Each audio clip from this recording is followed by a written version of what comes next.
Je m'appelle Agnès, j'ai 52 ans et je suis née en métropole. J'ai fait des études théâtrales en parallèle de mes études d'architecture. Et puis je suis allée au Gabon en vacances et là j'ai compris que je ne pouvais pas travailler en métropole et qu'il fallait que j'aille ailleurs. Et donc en revenant à Paris, j'ai vu une annonce et demandait un dessinateur pour aller travailler à Nouméa.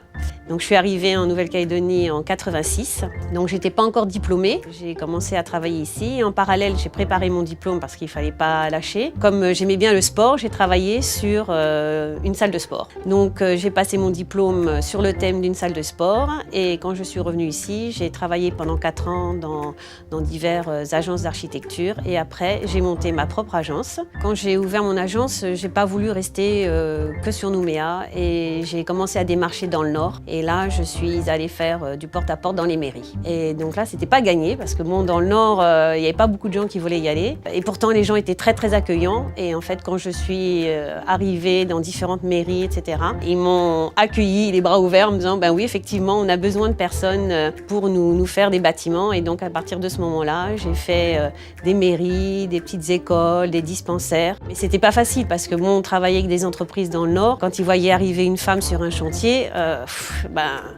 il fallait arriver à se faire accepter. Et donc, en étant simple et en apportant tout ce que je pouvais leur apporter de mon savoir, ils étaient tout à fait satisfaits et m'ont accueilli vraiment à bras ouverts. Le plus gros projet que j'ai pu réaliser, c'est un projet de sport.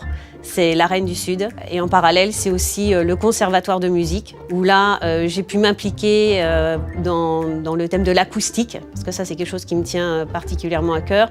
Et c'est vrai que quand je travaille sur un projet, j'essaye toujours d'apporter un plus au niveau de l'acoustique. Alors, j'ai fait aussi partie de pas mal d'associations et notamment, j'ai été présidente des femmes chefs d'entreprise pendant plusieurs années. J'ai quand même une famille et j'ai eu 4 enfants. Avec un mari qui m'a quand même beaucoup soutenue. Heureusement qu'il a été présent parce que bon, je ne pouvais pas forcément m'occuper de tout. Et la vie professionnelle est importante, mais la vie de famille est quand même là. Je pense qu'il y a toujours quelque chose à découvrir, quelque chose à apporter. Et rien n'est jamais acquis. C'est ma réussite.